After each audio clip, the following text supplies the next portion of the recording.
澳門人口由80年代到而家結構嘅演變同關鍵歷史節點。大家好，今日我想同大家系統嘅梳理一下澳門由上世紀80年代到而家嘅人口結構變遷，重點探討3個問題：澳門居民從邊度嚟，投資移民帶咗幾多人嚟，同埋一次關鍵嘅歷史事件係點樣改變澳門人口面貌㗎。1. 人口總量同來源。廣東人為主，福建人係重要組成部分。首先，從總量嚟嘅，澳門人口由1980年嘅大約24萬人增長到而家差唔多70萬人。佢居民來源方面，數據好清楚，係一，主體係廣東人。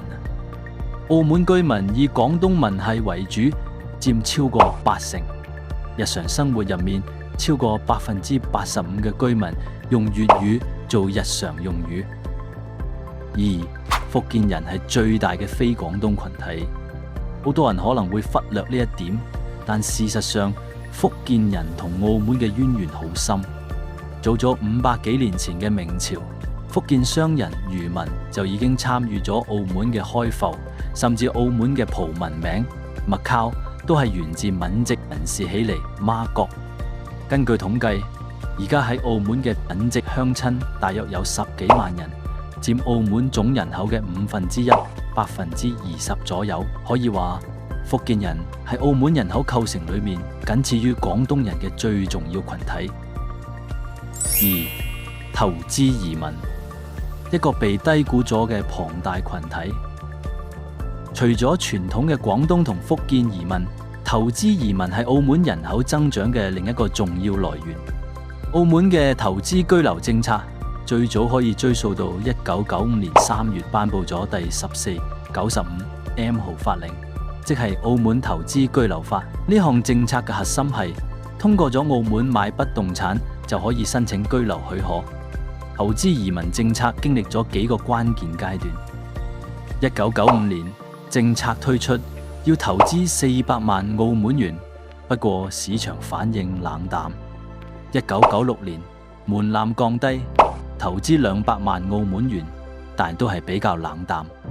2000年樓市低潮期，再降到100萬澳門元，附加50萬定期存款同大專學歷。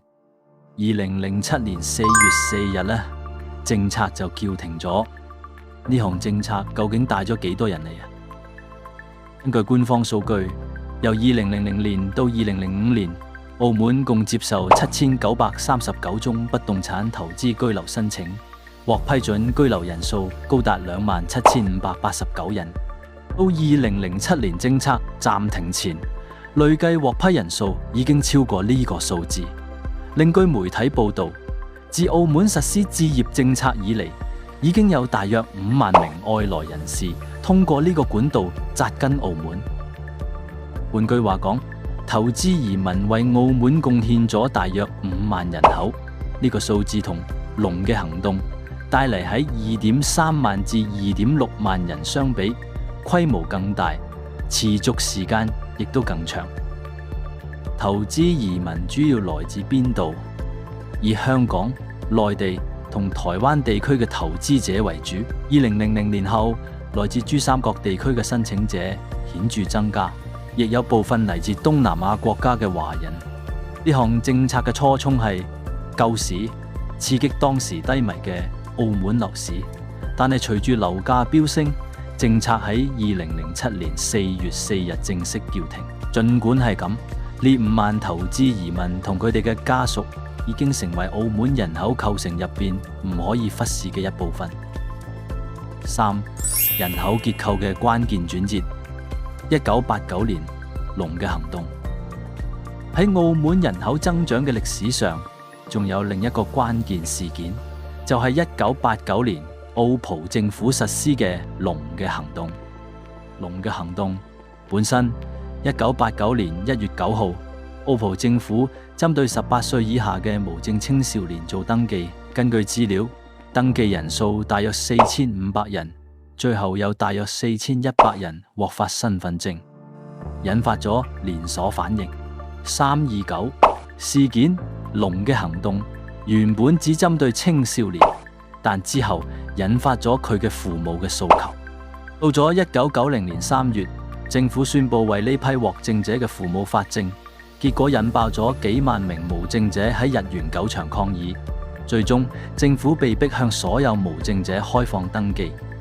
呢一輪大規模登記涉及大約4.5萬人，最後有約2.3萬至2.6萬人獲得臨時逗留證，並喺1995年之後陸續換發咗澳門居民身份證。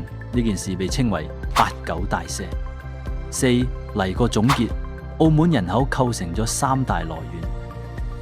回顧呢幾十年，我哋可以清楚咁睇到澳門人口構成嘅3條脈絡：傳統移民、廣東人、福建人佔超過80%，歷史淵源深厚，構成人口主體。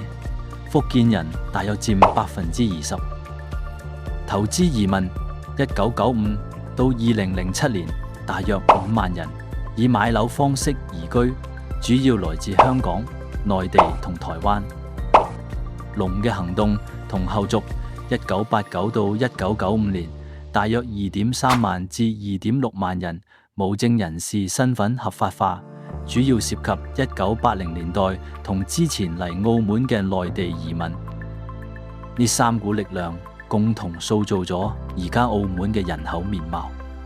文化根基，以廣東人為主體嘅嶺南文化係澳門嘅底色、重要組成。福建人憑住深厚嘅歷史淵源同龐大嘅人口數量，大約佔20%，構成咗澳門社會不可或缺嘅中堅力量。制度變遷啦，投資移民同龍嘅行動分別通過經濟吸引力同身份合法化2條路徑，為澳門增加咗幾萬人口。以上就係我對澳門居民結構演變嘅完整梳理。你哋又點睇呢？歡迎留言，多謝大家。